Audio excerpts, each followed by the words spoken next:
નમસ્કાર મિત્રો, આપણે છેલ્લે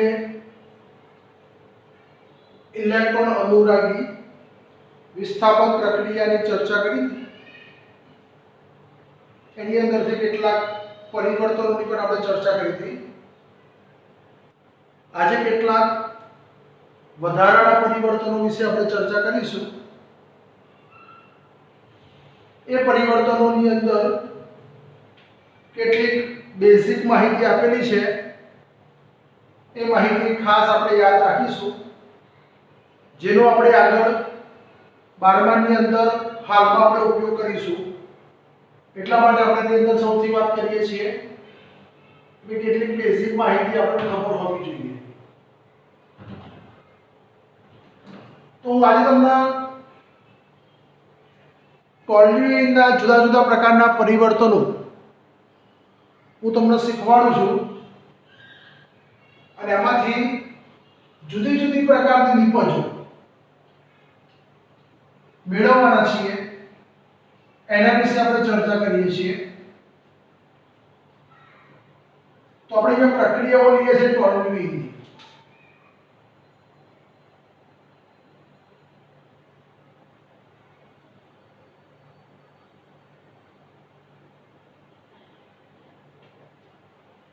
ટોલ્યુઇનની પ્રક્રિયાઓ. તો ટોલ્યુઇનની અંદર ઓક્સિડેશન, રિડક્શન, જળ વિભાજન આ બધી જ વસ્તુનો આપણે ઉપયોગ કરીશું. તો અહીંયા લખું છું પહેલો ટોલ્યુઇન.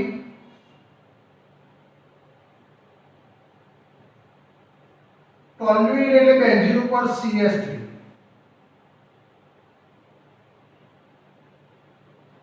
ટોલ્યુઇન એટલે શું કહેવાય? બેન્ઝીન ઉપર CH3. ટોલ્યુઇન અથવા એના આઈયુપીએસી નામ કહેવાય. આને કહેવાય મિથાઇલ, અને એરોમેટિક રિંગને કહેવાય બેન્ઝીન. એટલે શું થશે? Methyl benzene. હવે આપણે CH3 ની વાત કરીએ છીએ. ટોલ્યુઇનમાં મિથાઇલ સમૂહની પ્રક્રિયાઓ કરીએ છીએ. તો મિથાઇલ સમૂહનું આપણે પ્રબળ ઓક્સિડેશન કરીશું. KMnO4 ઉદ્દીપકની હાજરીમાં શું કરીએ છીએ? ઓક્સિડેશન. તો યાદ રાખવાનું કે ભાઈ CH3 સમૂહનું KMnO4 ની હાજરીમાં ઓક્સિડેશન કરવાથી CH3 ની જગ્યાએ COOH બને. તો કોનું ઓક્સિડેશન કર્યું? મિથાઇલ સમૂહ.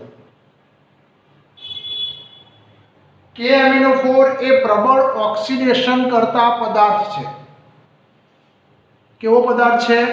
પ્રબળ ઓક્સિડેશન કરતા. તેમાંથી શું બને છે? બેન્ઝીન ઉપર COOH, જેને કહેવાય છે બેન્ઝોઇક એસિડ. હવે આ CH3 નું તમે નિર્બળ ઓક્સિડેશન કરો. નિર્બળ ઓક્સિડેશન ની અંદર આપણે જે લખી દઈએ છીએ નિર્બળ ઓક્સિડેશન. કોની હાજરીમાં? ક્રોમિયમ ટ્રાયોક્સાઇડ, એસિડિક એનહાઇડ્રાઇડ અથવા એસિડ ક્લોરાઇડ. CH3COCl અથવા CrO3 અથવા એસિડિક એનહાઇડ્રાઇડ. આ જે ઓક્સિડેશન છે કયું કહેવાય? પ્રબળ. 12મા ધોરણની અંદર આપણે આલ્કોહોલ, ફિનોલ અને ઇથર, જેની અંદર આપણે આલ્કોહોલનું ઓક્સિડેશન કરીશું ત્યારે તો મિથાઇલ સમૂહનું ઓક્સિડેશન આવશે. એ વખતે આ પ્રબળ અને નિર્બળ બંને પ્રકારના ઓક્સિડેશન કરતા પદાર્થની જરૂર પડશે. તો એ સમય ત્યાં મળશે. તો નિર્બળ ઓક્સિડેશન કરવાથી શું થાય? જેટલા કાર્બન હોય તેટલા કાર્બન વાળો આલ્ડીહાઇડ નિપજ બને. કયું લિપિડ બને છે? આલ્ડીહાઇડ, જેને કહેવાય છે બેન્ઝાલ્ડીહાઇડ. બેન્ઝીન ઉપર CHO,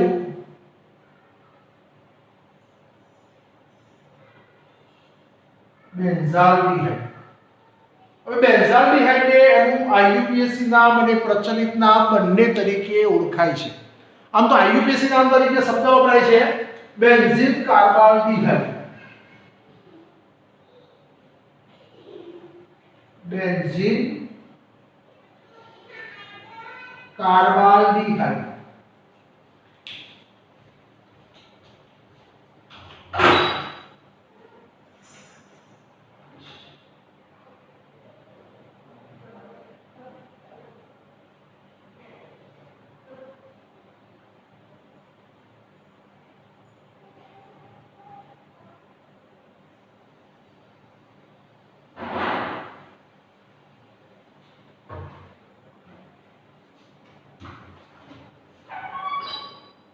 આપણે જ્યારે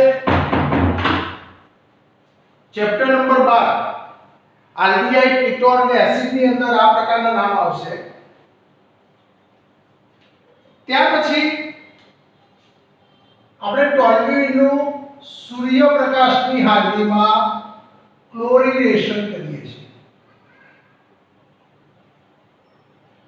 તાપમાન તરીકે ડેલ્ટા લખો અથવા તો 111 ડિગ્રી સેલ્સિયસ તાપમાન.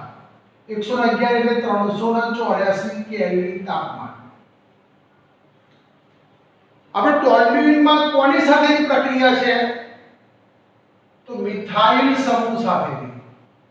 તો બે એરોમેટિક રિંગને કોઈ લેવા દેવા છે નહીં. ફક્ત આપણે CH3 સમૂહની જ પ્રક્રિયાઓ કરીશું. તો આપણે આગળ જરા જોઈએ કે ભાઈ CH3 જે બન્યું ક્લોરિનેશન કરીએ છીએ. હંમેશા એલિફેટિક કાર્બનનું જો ક્લોરિનેશન કરવું હોય તો ઉદ્દીપક તરીકે સૂર્યપ્રકાશ આવે, પણ જો એરોમેટિક હોય તો FeCl3 Fe ઉદ્દીપકની હાજરીમાં જ પ્રક્રિયા થશે. તો અહીંયા તમારો બનશે એક H નું વિસ્થાપન થશે CH2Cl HCl.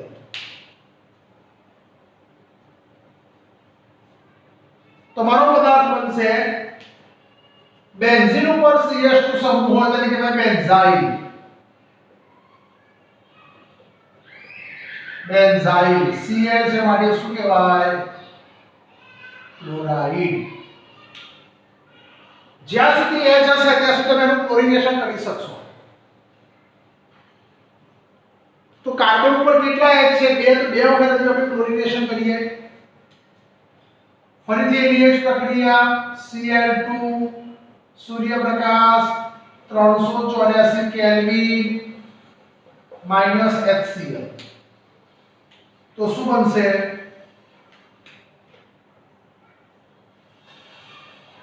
બેન્ઝીન ઉપર CHCl2. બેન્ઝીન ઉપર CH2 હોય હું જરા એ લખું છું, આ યાદ રાખવાનું ખાસ. બેન્ઝીન ઉપર જો CH2 સમૂહ હોય તો એને કહેવાય બેન્ઝાઇલ. બેન્ઝીન ઉપર CH સમૂહ હોય તો એને કહેવાય છે બેન્ઝાલ. અને બેન્ઝીન ઉપર એકલો C સમૂહ હોય તો એને કહેવાય છે બેન્ઝો.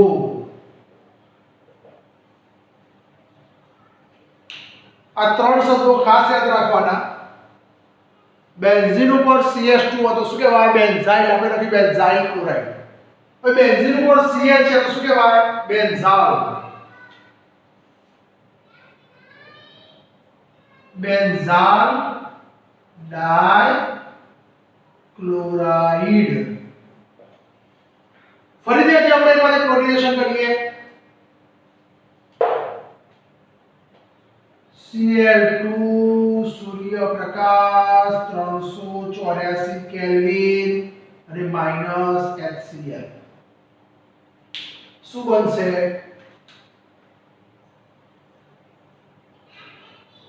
બેન્ઝીન ઉપર CCl3 જો બેન્ઝીન ઉપર એક C હોય તો શું કહેવાય બેન્ઝો આપણે લખી દઈએ બેન્ઝો ટ્રાઇક્લોરાઇડ ફરીથી આપણે આગળ પ્રક્રિયા કરીએ હવે દરેકે દરેકનું શું કરીએ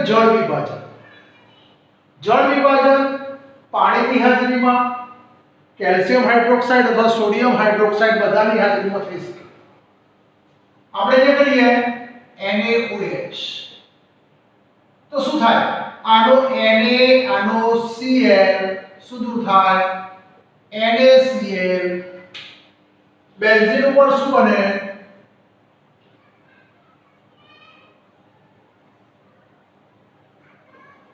CH2OH બેન્ઝીન ઉપર CH2 સમૂહ તો શું કહેવાય મિત્રો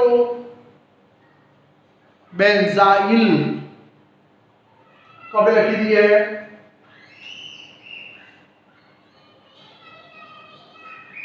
બેન્ઝાઇલ આલ્કોહોલ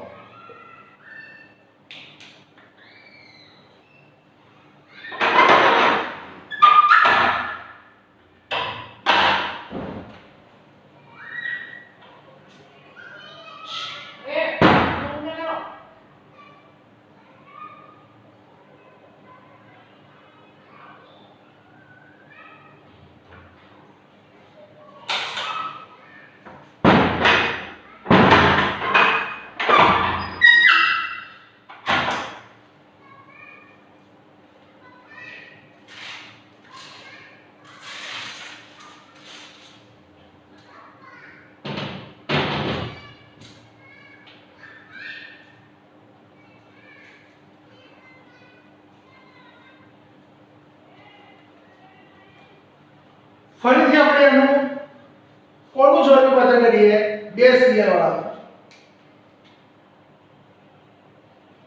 2 મોલ NaOH તો શું થાય 2 Cl 2 Na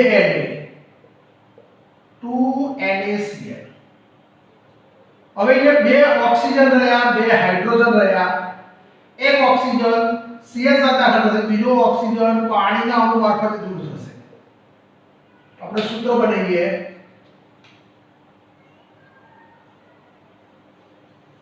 બેન્ઝીન ઉપર CHO શું કહેવાય બેન્ઝાલ્ડિહાઇડ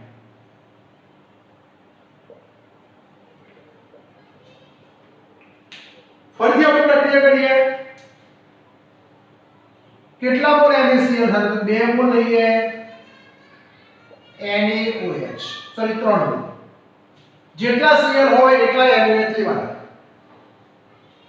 તો 3 મોલ Na સાથે પ્રક્રિયા કરો તો શું થાય 3 મોલ NaCl દૂર થાય હવે 3 ઓક્સિજન અને 3 હાઇડ્રોજન માંથી 2 ઓક્સિજન દૂર થાય અને એક H દાખલ થશે તો શું થશે જુઓ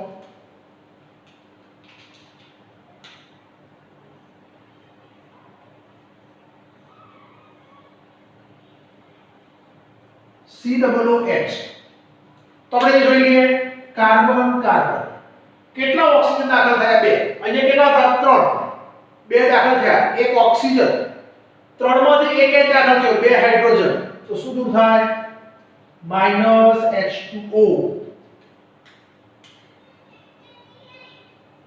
તાપમાન તરીકે દૂર ડેલ્ટા બેન્ઝીન ઉપર CHO જેને શું કહેવાય બેન્ઝાઇલ બેન્ઝોઇક એસિડ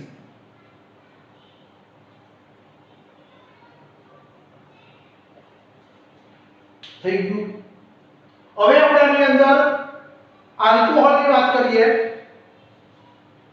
કે ભાઈ 1 ડિગ્રી આલ્કોહોલનું ઓક્સિડેશન કરવાથી તેટલા જ કાર્બન વાળું આલ્ડીહાઇડ બને જેનું ફરીથી ઓક્સિડેશન કરવાથી તેટલા જ કાર્બન વાળું શું બને કાર્બોક્સિલિક એસિડ આપણે આલ્કોહોલ ફિનોલ ઇથર વાળા પાઠની અંદર આવશે તો આપણે લખીએ કે ભાઈ 1 ડિગ્રી આલ્કોહોલનું ઓક્સિડેશન કરો તેટલા જ કાર્બન વાળું આલ્ડીહાઇડ આલ્ડીહાઇડ નું ઓક્સિડેશન કરો તેટલા જ કાર્બન વાળું કાર્બોક્સિલિક એસિડ. ઓક્સિડેશન માટે શું લખીએ તો KMnO4 ઘણા બધા પ્રકારના હોય છે. KMnO4 એસિડિક અથવા બેઝિક. તો દરેકે દરેકમાં ઓક્સિડેશન તરીકે કોમન શબ્દ લાગશે. તો આ જે પ્રકારની પ્રક્રિયાઓ જે છે જેને આપણે ટોલ્યુઇનની શું થશે મિથાઇલ સમૂહ સાથેની પ્રક્રિયાઓ તરીકે ઓળખવામાં આવે છે. મિત્રો આ ખાસ પાડી દેજો સ્ક્રીનશોટ તરીકે. તમારે ખાસ જરૂર પડશે. આપણે જે આલ્કોહોલ ફિનોલ ઇથર જે ચલાવીએ છીએ એની અંદર બધી જ પ્રકારની પ્રક્રિયાઓનો આપણે ઉપયોગ થશે. આ બધી જ પ્રક્રિયાઓ ઓક્સિડેશન પ્રક્રિયાઓ છે. આ એના જળ વિભાજનમાં છે. આ ઓક્સિડેશન છે, આ જળ વિભાજન છે, આ ક્લોરિનેશન છે અને આ પાછું ઓક્સિડેશન છે. એટલે આપણે આલ્કોહોલનું ઓક્સિડેશન જ્યારે ભણીશું એરોમેટિક અને એલિફેટિકમાં તો આ બધા જ શબ્દનો આપણે ઉપયોગ કરવો પડશે. એટલે આ ખાસ યાદ રાખવાનું. બેન્ઝીન ઉપર CH2 સમૂહ હોય તો શું કહેવાય બેન્ઝાઇલ. બેન્ઝીન ઉપર CH હોય તો બેન્ઝાલ અને બેન્ઝીન ઉપર એકલો C હોય તો શું કહેવાય બેન્ઝો. તો આખી આ જે ઘટના જે છે એને આપણે ટોલ્યુઇન સમૂહની અથવા તો ટોલ્યુઇનની જુદી જુદી રાસાયણિક પ્રક્રિયાઓ તરીકે ઓળખવામાં આવે છે. તો આપણે હવે આના પરથી ઘણા બધા પ્રકારના પરિવર્તન બને. તમને કીધું હોય કે બે સ્ટેપમાં પ્રક્રિયા ટોલ્યુઇનમાંથી કાર્બોબેન્ઝોઇક એસિડ. તો ટોલ્યુઇનમાંથી આલ્ડીહાઇડ, આલ્ડીહાઇડમાંથી બેન્ઝોઇક એસિડ બેસ્ટ. જો કોઈ સ્ટેપની ચર્ચા ના કરી હોય તો ટોલ્યુઇનમાંથી પ્રબળ ઓક્સિડેશન કરો તો સીધે સીધું શું બને છે બેન્ઝોઇક એસિડ. બીજું પરિવર્તન બનાવવું તો શું થાય ટોલ્યુઇનમાંથી બેન્ઝાલ આલ્કોહોલ. બીજું પરિવર્તન ટોલ્યુઇનમાંથી બેન્ઝાલ ડાયક્લોરાઇડ. બીજું પરિવર્તન ટોલ્યુઇનમાંથી બેન્ઝોલ ટ્રાઇક્લોરાઇડ. ચોથું બીજું પરિવર્તન બનાવવું તો બેન્ઝાલ ડાયક્લોરાઇડમાંથી બેન્ઝોલ ટ્રાઇક્લોરાઇડ. બેન્ઝાઇલ ક્લોરાઇડમાંથી બેન્ઝાલ્ડિહાઇડ. બેન્ઝોડાયક્લોરાઇડમાંથી બેન્ઝોઇક એસિડ. એટલે આ બધી પ્રક્રિયાઓ એકબીજા પર સતત રૂપાંતર થયા કરે છે. જેમ જેમ તમે આગળ ચેપ્ટર ભણીશું એમ એમ અલગ અલગ પ્રકારની ઓક્સિડેશન રિડક્શન પ્રક્રિયાઓ આવશે જેમાં જુદા જુદા પ્રકારના તમે પરિવર્તન મેળવી શકશો. તો આ જે પ્રકારની પ્રક્રિયા જે છે એને આપણે ટોલ્યુઇનની પ્રક્રિયાઓ તરીકે ઓળખવામાં આવે છે. હવે હું બે ત્રણ વસ્તુ તમને જરા શીખવાડું.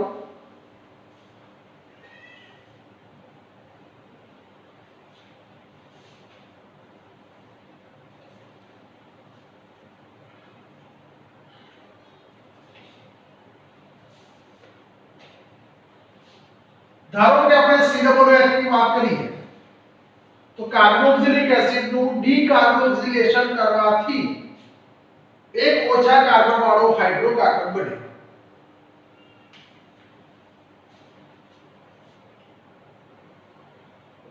COOH સમૂહનું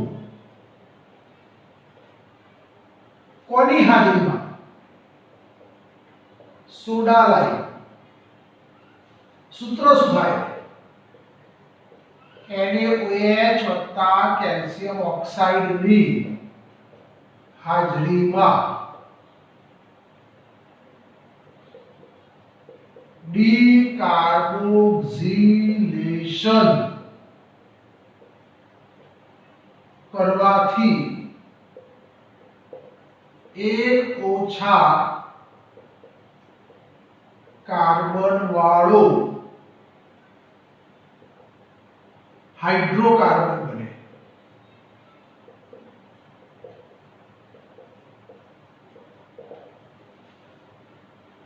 જોઈએ કેવી રીતે બને છે.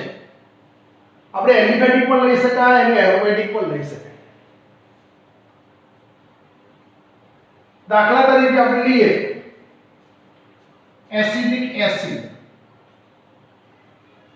દાખલા તરીકે લખીએ acidic acidic acid.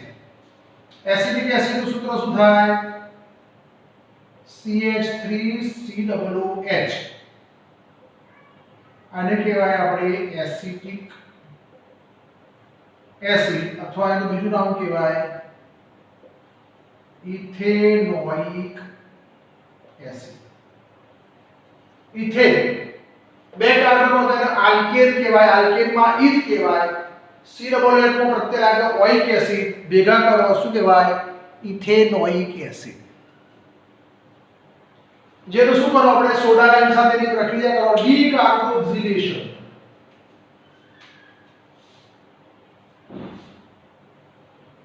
Soda lime NaOH calcium oxide શું દૂર થાય? CO2. તાપમાન ડેલ્ટા. તો જેટલા કાર્બન હોય એનાથી એક ઓછા કાર્બન વાળું શું બને છે? હાઇડ્રોકાર્બન.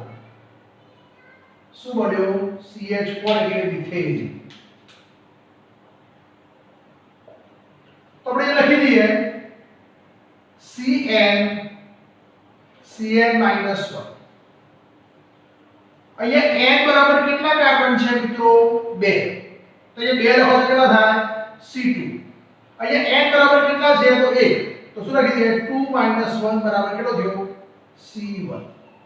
એટલે જેટલા કાર્બન હોય એનાથી એક ઓછા કાર્બન વાળો હાઇડ્રોકાર્બન બને. એ એલિમેટિક હોય કે એરોમેટિક હોય? આપણે એરોમેટિક ની વાત કરીએ. એરોમેટિક માં સૂત્ર લખી દઈએ બેન્ઝીન ઉપર COOH, જેને આપણે કહેવાય બેન્ઝોઇક એસિડ. Benzoic acid. તો એનું શું કરીએ? ડીકાર્બોક્સિલેશન. NaOH કેલ્શિયમ ઓક્સાઇડ, તાપમાન ડેલ્ટા, શું થાય? CO2. શું બને? એક ઓછા કાર્બન વાળું હાઇડ્રોકાર્બન એટલે શું બનશે? બેન્ઝીન.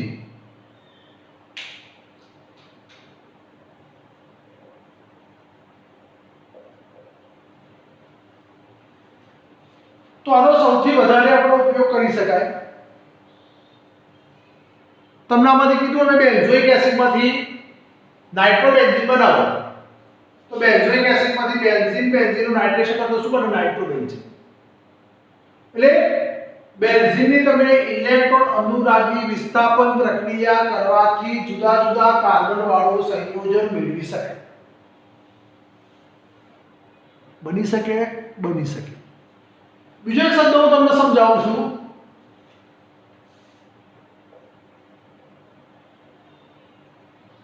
OH સમૂહનું Zn ડસ્ટ કૌંસમાં ઝીંક પાવડર સાથે પ્રક્રિયા કરવાથી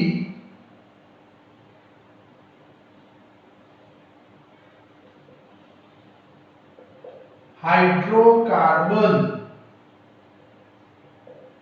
સંયોજન બને છે. આપણે ધારો કે એરોમેટિક ઉદાહરણ લઈએ સીધું. બેન્ઝીન ઉપર OH, અહીંયા તમારું બનશે બેન્ઝીન. કોની સાથે પ્રક્રિયા કરીએ? Zn dust. શું દૂર થાય? Zn oxide. ચલો આ પદાર્થનું નામ શું કહેવાય? ફિનોલ. આનું નામ શું કહેવાય? બેન્ઝીન. તો વિચાર કરો, આવી ઘણી બધી પ્રકારની પ્રક્રિયાઓ જે છે કે જેની અંદર આવી અલગ અલગ પ્રકારની પ્રક્રિયાઓ તમે બનાવી શકો. તો વિચાર કરો, આમાંથી મારે બીજા કોઈ પ્રક્રિયા બનાવવી હોય તો કેટલી બધી પ્રક્રિયાઓ બની શકે. ફિનોલમાંથી બેન્ઝીનની જુદી જુદી ઇલેક્ટ્રોન અનુરાગી વિસ્થાપન પ્રક્રિયા કરવાથી શું બનાવી શકાય છે? ઘણી બધી પ્રક્રિયાઓ. અથવા બેન્ઝીનમાંથી પણ મેળવી શકો।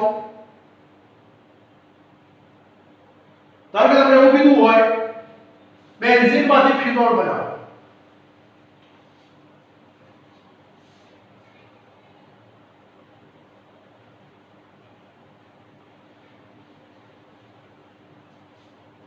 અથવા બેન્ઝીનની જગ્યાએ આપણે લઈએ, ચલો બેન્ઝીન સલ્ફોનિક એસિડ લઈએ,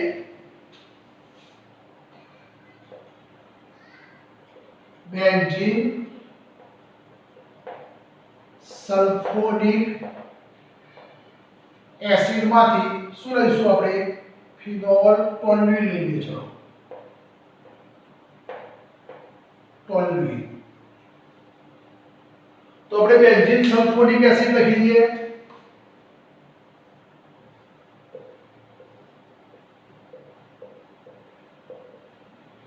ગયા લેક્ચરમાં આપણે જોયું કે SO3H ની કોની સાથે પ્રક્રિયા કરો તો OH બને, તો પીગલન ઘન NH સાથે પ્રક્રિયા કરો તો ફિનોલ બને, તો આપણે મને બનાવી દઈએ ફિનોલ, બેન્ઝીન ઉપર OH, પ્રક્રિયા લખી દઈએ પીગલન ઘન NaOH માઈનસ SO3Na, તાપમાન ડેલ્ટા। આ પદાર્થનું નામ શું કહેવાય? Benzene sulphonic acid. આ શું બનાવ્યું તમારું પદાર્થ? ફિનોલ। ચલો ફિનોલની પ્રક્રિયા કોની સાથે કરો? આપણે શું બનાવવું છે? ટોલ્યુઈન। ટોલ્યુઈન બનાવવા માટે મારે પહેલા બેન્ઝીન બનાવવું પડે, તો આપણે પ્રક્રિયા લઈ લઈએ। શું બનાવી દઈએ? પહેલા બેન્ઝીન, તો ચલો આપણે બેન્ઝીન લખી દઈએ। બેન્ઝીન બનાવવા માટે શું કરી દઈએ? આપણે બેન્ઝીન બનાવવા માટે Zn પાવડર સાથે પ્રક્રિયા કરીએ, Zn ડસ્ટ, ઝિંક ઓક્સાઇડ દૂર થાય, શું બનશે તમારો? સીધે સીધું બેન્ઝીન।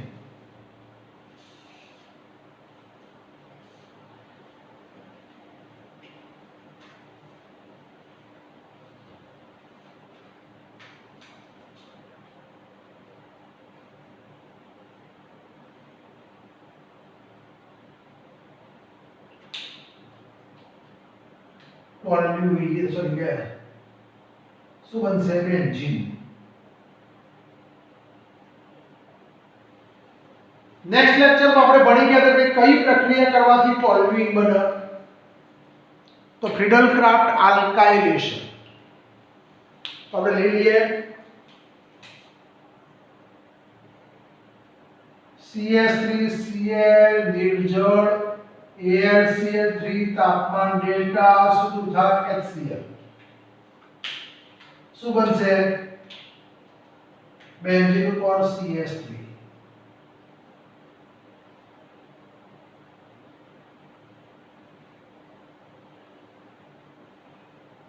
કયો પદાર્થ બનશે? ટોલ્યુઈન।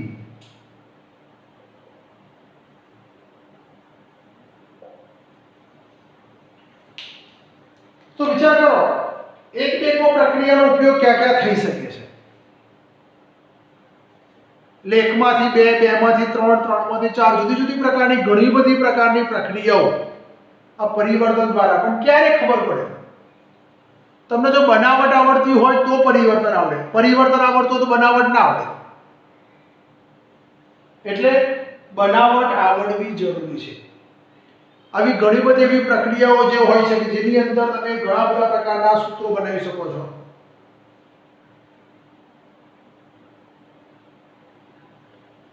તો આપણે આટલા સુધી જરા સમજીએ છીએ। આપણે 11માના શબ્દોની વાત કરીએ છીએ।